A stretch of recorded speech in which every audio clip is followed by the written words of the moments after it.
Hello, and welcome to Pints and Quarts, a show brought to you by Craft Beer Nation. Today is February 19th, 2015, and we're joined by Brian Locke and Max Otwell from Santa Fe Brewing Company. Our show tonight is sponsored by our friends at craftbeveragejobs.com.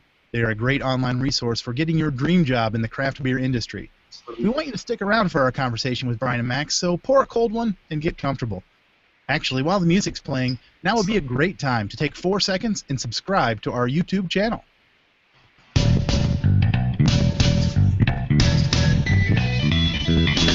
Time now for a look back at the last week in the craft beer industry. Pour a cold one and sit back for an all-new episode of Pints and Quarts, presented by Craft Beer Nation.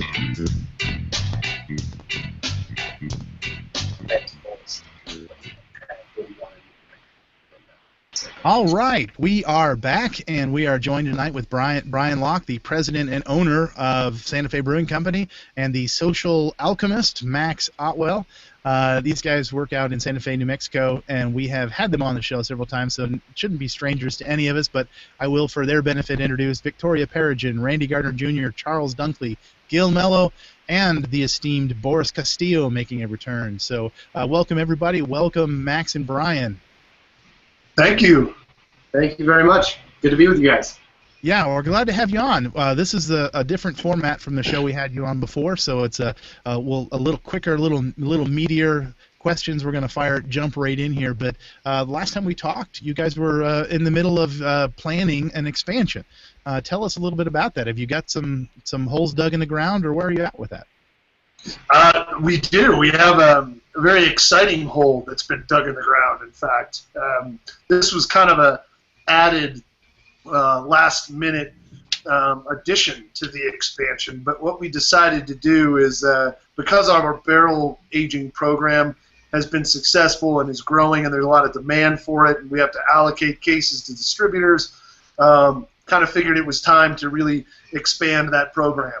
And so we were able to, on the site that we currently sit on, identify a spot where we actually dug about 30 feet into the ground and built, or are building, a cellar, a barrel cellar, that's going to be built all out of shipping containers. So we've actually poured concrete footers in this hole that we've dug. We've got 6 40-foot high cube shipping containers that are basically placed right next to each other in a row. So it's kind of like 2 containers wide, 3 containers long, like a big rectangle almost. We've connected all 6 of those containers. We're turning 2 of those containers, the smallest 2 containers, because they're 8 foot high instead of the 9.5 foot high cube. We're gonna turn into what we call the cave bar. So it's going to be a tasting room, an underground cellar tasting room. So that'll be 2 of the containers. The other 4 containers are 9.5 feet tall. We figured out we can stick just under 100 barrels per container. So we've cut out the ends, so it's one long continuous container now, 2 different sides with one wall separating the 2. And our capacity is about 380 barrels in that in those 4 containers. Everything was, after the containers were connected, welded down to the footers, we then spray foam insulated the entire thing with about 2 or 3 inches of spray foam for, obvious reasons, to insulate it, keep it at an in temperature year-round. And then we're literally backfilling the dirt over the entire containers, and then creating a little entrance kind of out of a half culvert. So there'll be kind of an entrance, but it'll literally be built into the ground. So we're going to backfill it, put rocks, grow some native grasses on the top, and make it kind of appear like it's been there for hundreds of years when it hasn't, and it'll blend right in with the landscape. So what are the employees calling it a tunnel of love, or are they calling it? Have they got a nickname for this place yet, or? We're really just calling it the Cellar Project, or the the Cellar of Love. Yeah, Cellar of Love. Yeah, you can use that. I can't believe we have to teach the marketing guy how to cleverly name something. I mean, really. Well, I'm gonna hold the song. Brian hasn't let me promote it yet, so It's kind of a secret, and you guys may be the first people publicly that we've announced it to. So you should feel special. I was twisting your arm on that. I'm the one who would do that. So. I remember you guys have like released a picture of that you guys took from this. I won't call it sketch because it was a nice sketch from the. Is that you're keeping true to that design that you guys had? I don't know if you remember that. The rendering. The rendering, like doing by I know hand. exactly the sketch we're talking about. It's sitting right next to us. So We are sticking to we're it. sticking pretty close to that.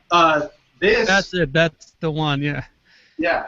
So what Brian's talking about though wasn't even a part of this when we started it. So we needed more space for barrels, and this is how we did it. And actually, we're doing a lot of work with shipping containers, both here at the brewery and soon in Albuquerque for our tap house there too.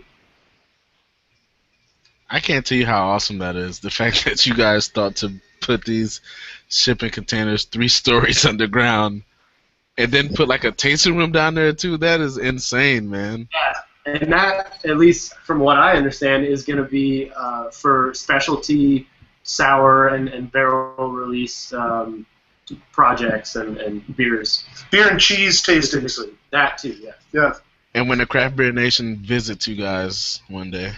Yeah, We'll get into that. that'll be the VIP bar. We'll set it up even if we don't have a specialty.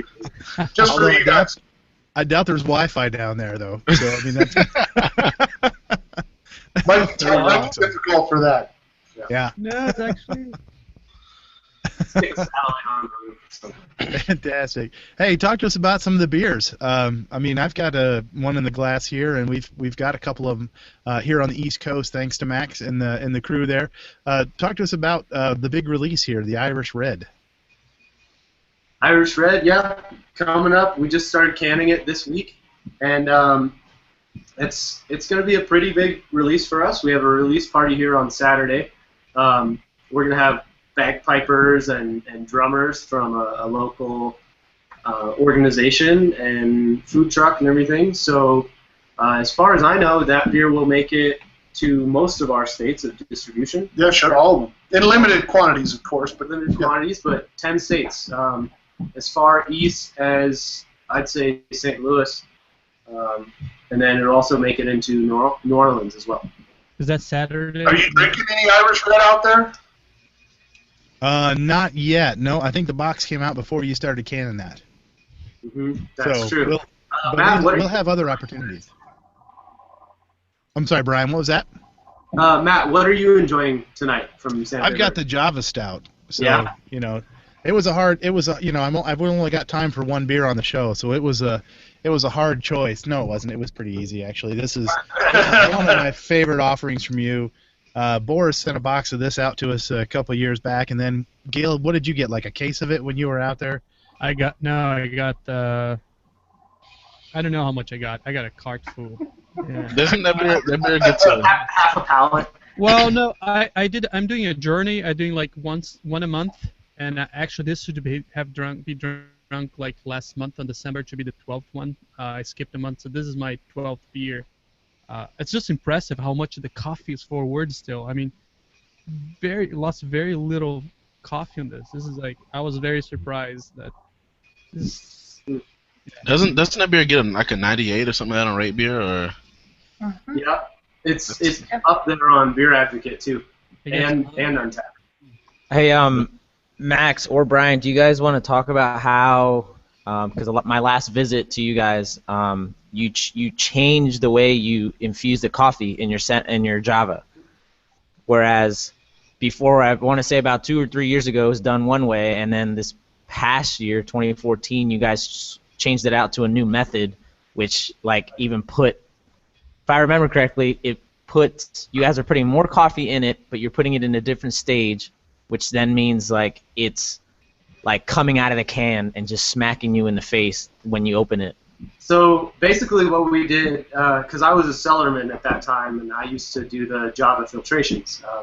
We used to have a DE filter, and we would filter the beer, get it cold in the bright tank, and then we would do a secondary recirculation where we would coat just the screens of the DE filter with a little bit of DE just to catch the coffee grounds, and then we'd do cold infusion recirculation for about 10 to 12 minutes, and it would just pick up that freshly ground coffee flavor. And that's the thing about this beer, is we schedule it so that at every single time the beans are roasted locally the night before.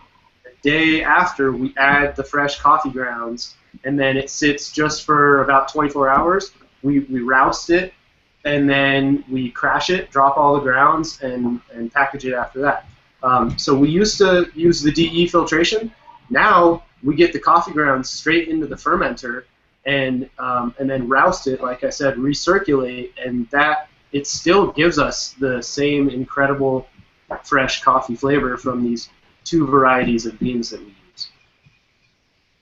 Yeah, the first time I had that beer, I wasn't expecting that much coffee, and I took a sip, and I was like, "Holy cow, the coffee is here!" And you guys delivered. There's a little bit of caffeine as well. I estimate about 100. I think it's 60 milligrams of caffeine. It's about half of coffee's worth of caffeine when it's fresh.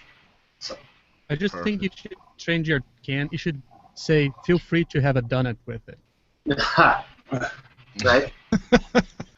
Are you guys with donuts at the moment? Are you guys still bottling that? I think it was a creek that you guys bottled.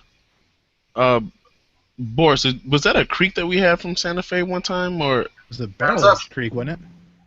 Yeah, that's a two-year barrel-aged sour. I believe it's French Chardonnay barrels. French oak. French oak. And then we add Michigan tart cherries and do a secondary fermentation with sake yeast. cool? Now we're releasing that beer again this year in the summer, June. Yeah, the Los Innovadores series, which is our barrel-aged beer series. Essentially, we have 2 year-round offerings. The single barrel sour is an unblended sour that is going to be released in 2 weeks. That's kind of our winter offering every year that comes out. If you want to call that the base, that same exact base is then used for the Creek. The only difference is we add the Michigan tart organic, cherry puree to the blend. So those are going to happen in much greater quantity starting next year with our addition of the barrel cellar storage facility. So we'll be able to, instead of allocating 20, 30 cases to markets, hopefully we'll be in the 150 to 200 cases to each market. So it's exciting. And speaking of barrel age, we'd be remiss if we didn't talk about kicking chicken. Chicken. Do you still have? I can't remember what the guy's name was. That Crazy Leon or something like that? Who's getting you the? They know a guy. They said they know a guy. The barrels that you age the barley wine in. Crazy Rob. Crazy Rob. No, Crazy Rob actually just came through and delivered us 73 barrels from California. Oh boy! And we were just, I think Max maybe had posted it, that we were unloading them from this rental budget truck Penske van or something that he had gotten in California, and went around to some wineries out there and found all the barrels we were looking for were French oak, and he had found all Chardonnay, fortunately. So he just loaded this truck up with as many as he could fit, drove it out here, and we just unloaded it like a couple weeks ago. And, they're not on racks. They're not hardly secured at all. They're just shoved in there one at a time and then just stacked to the ceiling. And then he opens the big bay door, and you just see there's like one ratchet strap over the final layer. Sounds like a good guy to hear a story in a campfire. But it was pretty funny. Crazy Rob holding up to his name every day. It comes through time and time again. Because that barley wine gets a lot of talk on our Hangouts, because we're having a barley wine episode, and everybody who has that barley wine is going to be drinking that barley wine on that Friday night. So know that beer is loved. Legendary.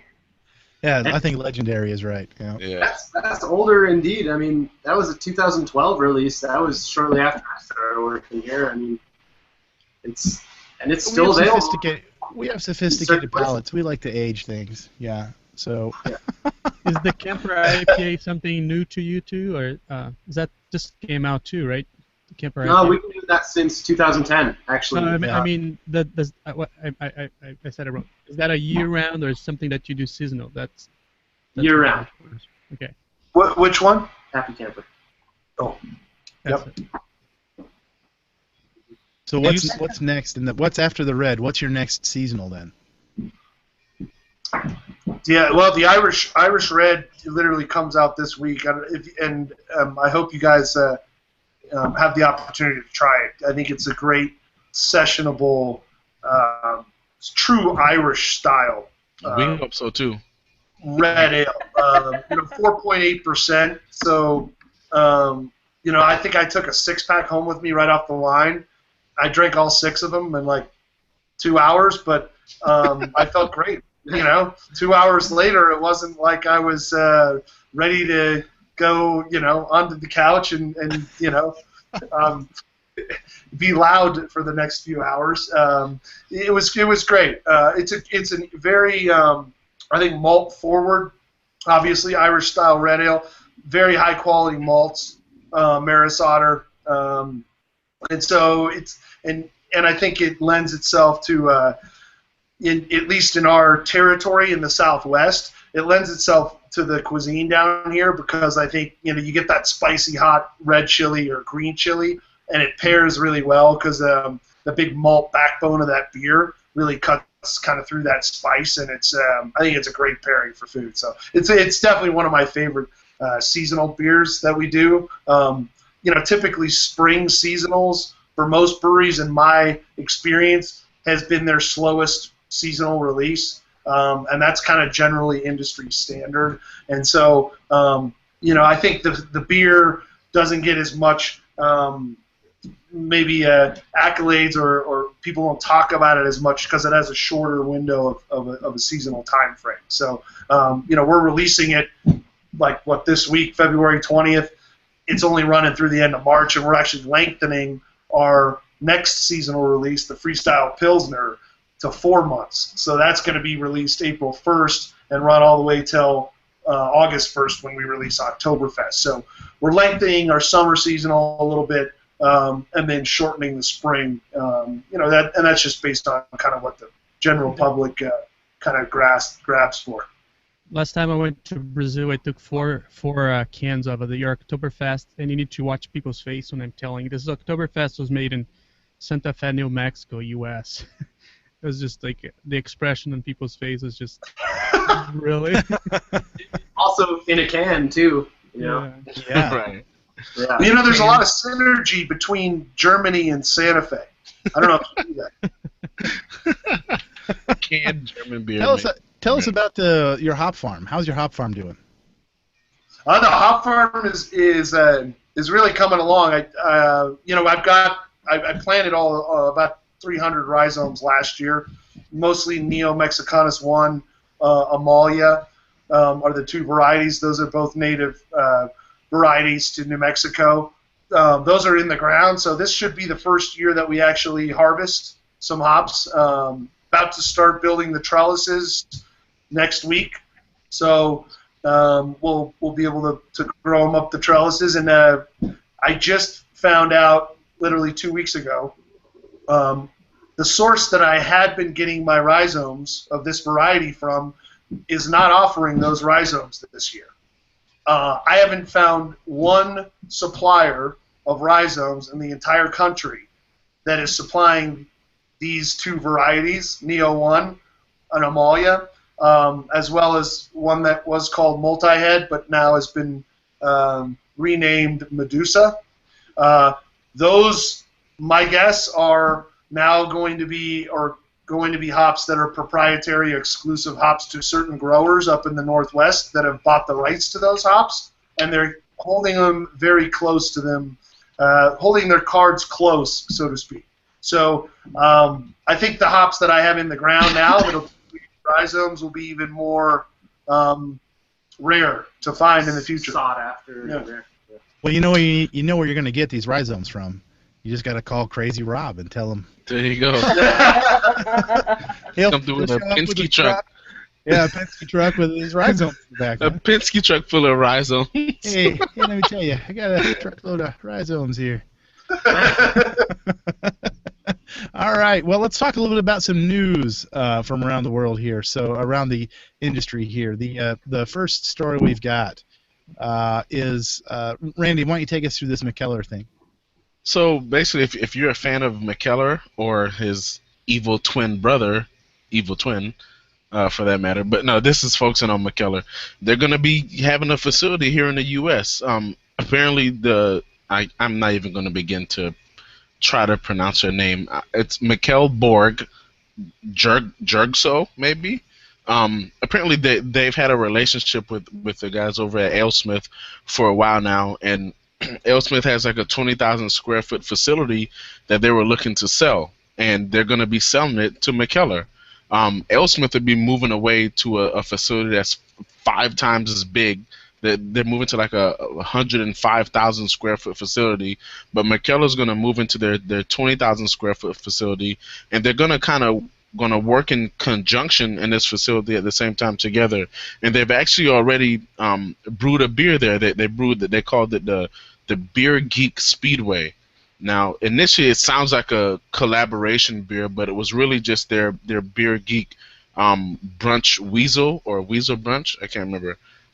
It's that beer that Mikkellar makes, but they brewed it on AleSmith's system just to see how. That beer is Mikkellar's best-selling beer, so they did that to see how that beer would translate onto AleSmith's brewing system, and so right now it's all about dialing in the system. Mikkellar doesn't seem to be in any big rush to hurry up and brew beers or get beers out. They want to dial in the system, and once that happens, they want to eventually brew to a point where they can package their beers in 4-packs and get them out to the masses. And it's funny because they said they want to eventually get to competitively priced 4-packs. So whatever that means for Mikkellar, because we know typically their beers can cost a little bit, mainly because they were coming from Denmark. But this should hopefully bring the price down on the beers that they're going to be selling here in the States, and it'll be a lot more affordable and hopefully a lot more available. So for those who are Mikkellar fans, you got good news. Another quality craft brewer, setting up shop here in the States. So we're all looking forward to that. It's kind of a mixed feeling, though, right? Because they almost found a niche in the market, being a gypsy brewery. It's kind of a fun thing. I mean, it's, to me at least, is an extra thing that I hope. I don't know. It's just. Well, here's the thing. He made it a point to say that he loves gypsy brewing, right? That's where he got started. That's what he loves doing. So he's going to kind of still gypsy brew, but he's still also going to have a place where he can kind of produce beers. And at this facility, he's going to try to forge his relationships within the industry to have guest brewers or other brewers come in and hopefully do a collaboration a month. So the kind of the essence of the gypsy-ness will still be there.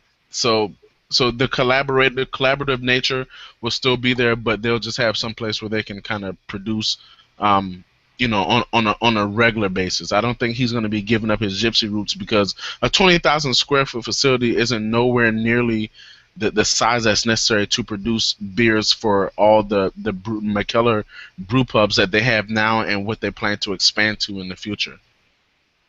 I think they have one of the bitters beer I ever had from Mikkellar. Gil, one of the first gypsy brewers that came out in the market. Stillwater, Brian Stillwater. He has a production facility up in Pennsylvania, and they make all of his year-round beers, and that's how he gets it nationwide, or almost nationwide, is from that production facility. Plus, he still does his typical gypsy brewing. He goes throughout the world and brews wherever the hell he wants with essentially whoever the hell he wants, and makes crazy, amazing beer, and then if it sticks or if it sells well, it gets put at the production facility in Pennsylvania and gets sent out in mass quantities than before. But then there's some that are just one-offs that you don't see other than, the small bottles or the the Cajun cork bottles. So Mikkellar isn't like the only one that's done it. Stillwater has done it. Just most people don't know. I mean, because unless you read the label, next time you see a Stillwater can of like Classique or Stateside Saison, look at the can. I'm pretty sure it's still brewed in Pennsylvania. I'm not saying it's going to be bad beer. I'm just looking at the romantic side of brewing. It's like the food industry of that chef that goes around cook on other people's kitchen. That's all. Gail, the hopeless romantic. All right, we're going to move to our sponsored section of the show. We're going to talk about a job on craftbeveragejobs.com. This week, the job of the week is the Brewers of Indiana Guild are hiring an events coordinator. So if you guys are events coordinator type folks, this thing will coordinate events. That's right from the, I love this, right from the subject here. The events coordinator will coordinate events. Obvious. We'll coordinate event logistics for regional meetings and annual Indiana Craft Brewers Conference, board meetings, large-scale craft beer festivals, and legislative receptions, as well as assist the guild staff and the board of directors to achieve organizational goals. So that sounds like a job description right there. It does sound kind of like fun because you're putting together these great big parties. I think further down in the description it was like, we'd like you to have some experience with putting together events for 3,000 plus people. So I definitely don't qualify for any of that. So, but if you do, go to craftbeveragejobs.com, check out that job, and apply online. That is that. Let's talk a little bit about, unless anybody has a comment, is anybody here qualified for that? Vicky, you've put events together. She can do it. Yeah, but I'm not going to move to Indiana. Oh, yeah, that's probably one of the catches. I would imagine the Indiana Brewers Conference, you'd have a guild. You'd have to live there. Yeah. Yeah. Cool. Let's get back to talking about Santa Fe. The review of the week is a Santa Fe's black IPA. I can't believe we talked about all their beers and never talked about their black IPA. I know. That's one of their year rounds, and it's one of the beers that we all know and love. Oh yeah. And Russ, some guy at craftcans.com, evaluated this beer. Rated this beer, reviewed this beer. It looks like about 2 years ago. But here's just now, mind you, this is a black IPA. I'm going to just say the first sentence from his taste here and then let it sink in. Taste, black IPA. Keep that in your mind. First sip brings about some great hop flavors like grapefruit, oranges, and pineapple. So I'm not really, it's a black IPA. You right. Pineapple. The dark roasted malt adds some bitterness and some dryness and complements the 95 IBU's slanging hoppiness quite well. It's like someone took an amazing IPA, an amazing shot of espresso, and somehow magically combined them to make it something altogether fantastic. So that really takes a remarkable beer and breaks it down almost confusingly. Grapefruit and then dark roasted malt just doesn't seem like it should go well, but once you crack one of those things open and put it in a can, or pour it out of the can and into a glass, you'll kind of see how it does. All of us on this panel have had that beer, right? Oh yeah, that's one of the best black IPAs in the country. As far as I'm talking concerned. about 2 or 3 weeks ago, right? Because I'm the opinion, I don't understand the black IPA, and that's actually the only black IPA I actually enjoy it. Black IPA is just not for me. I think all of you have validated the reason we decided to make that beer year-round. Because before it was a seasonal winter offer only. And we had so much demand and and positive feedback from our local market here in New Mexico about that can and the way the can looks and then the product that's inside that can, that they're like, you have to make this year-round. And so we really didn't have the ability, capacity-wise, to even consider that up until this year because we've added quite a bit of fermenters over the last 2 years. And we've now just literally decided, or it is going to be a year-round beer starting April 1st. It'll have its own SKU. It'll be available 365 days a year. I Nice. applaud you for listening to the people who drink your beer. There you go. For any of the listeners out there, the viewers who don't know what this can looks like, I'm going to try and get it to translate off of my phone. It's a beautiful. It's a Because that Beautiful can. right there. Yep. If you see that on the shelves, any viewers out there, pick it up because it will blow your minds. Well, whoever's taking care of your labels and stuff, it's so minimalistic, but it says so much. Yeah, It's such yeah. a small thing. It's just and that's I just hard. posted a picture that I had posted like 2 years ago when I tried it, right on the event page. So you can see the can and the beer and the glass behind it. So just go to the event page, you'll be able to take a look at it. That is a gorgeous, gorgeous can and just an amazing beer. Thank you. All right. Before we move on to wrap things up here, run us real quick through your year-round and your scheduled seasonals. The year-round's what? Is the Happy Camper IPA, the Black IPA, and the Java Stout? Well, sure, those are a couple of them. There's also Pale Ale, Nut Brown, so Santa Fe Pale Ale, Nut Brown, State Pen Porter, Chicken Killer Barley Wine, and then we also, on draft right now at the brewery, have another limited series that we're just getting ready to launch, which we're going to call the Black Handle series.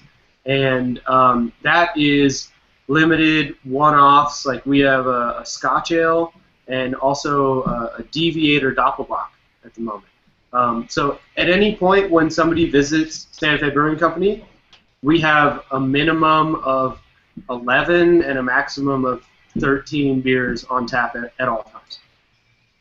All right. So the early spring release is the Irish Red. That's coming out Saturday.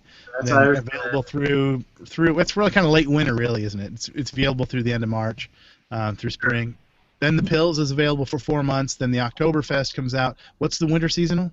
It was Java Stout a long time ago, and then when Java Stout went year round, and then it was Black IPA. But we're launching Black IPA year round very, very soon. There's a trend that's starting here. The trend is that apparently every winter seasonal we release becomes a year-round beer. I don't know why. It just is starting to end up that way. So that's who we don't know what the next winter seasonal is. We're experimenting now. I won't share what we're experimenting with. I'm hopeful. It's still February. I'm hopeful. I'm hopeful that we'll be able to release the next winter seasonal and then not have to make it a permanent beer the year after. I'm just going to go out here and say, something with chocolate and hazelnut in it would make Gil Mello a very happy man. So. he wants somebody to make it call it Nutella at all. We either have to call it Nutella or we have to call it Ritter Sport and then go that route. They're Ritter Sport. I don't think we can make a dried, cubed beer, like that. Plus licensing would be I'm going to put a full-size poster of the brewer that make my Nutella beer. Staring at it every single day. I will say that it may or may not have red chili in that winter offering. Snap. Yeah. Warm you up in the winter months. That's right. It would literally a winter warmer. All right. Well, we're talking about releases here. Let's finish up with the other releases. We talked about their Santa Fe's Red Irish or Irish Red Ale. It's coming out here. Cigar City's got a release. The Tampa Bay Beer Week beer. It's a double IPA brewed with Citra, Azacca Amarillo Equinox, and Lemon Drop hops. That's a 22-ounce bomber coming out Monday. Jester King's got a Gotlanda Dricka. Gotland's Dricka smoked ale. Yeah, it means the Yeah, God's land beer. Yeah, drink. Yeah. Drink. Juniper and Sweet Gale. That came out last week. Aleworks here in my state, in Randy's state, Virginia here. Bitter Valentine, the double IPA that I look forward to all the time. I thought they were going to make that a year-round or just a periodic release, but I haven't seen it in a while, so I'll have to watch for that one. That's a great double IPA.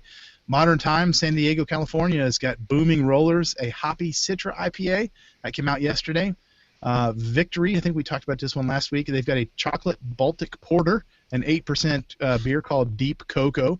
Mother Brewing out of Springfield, Missouri, has got their Spring Batch Farmhouse that's out on Friday. At the Progenitor, it's a dry hopped golden sour ale that came out yesterday. Stone has a new Enjoy By. It's Enjoy By Pie Day, 3/14/15. That's I don't know what the states are, but that comes out this weekend.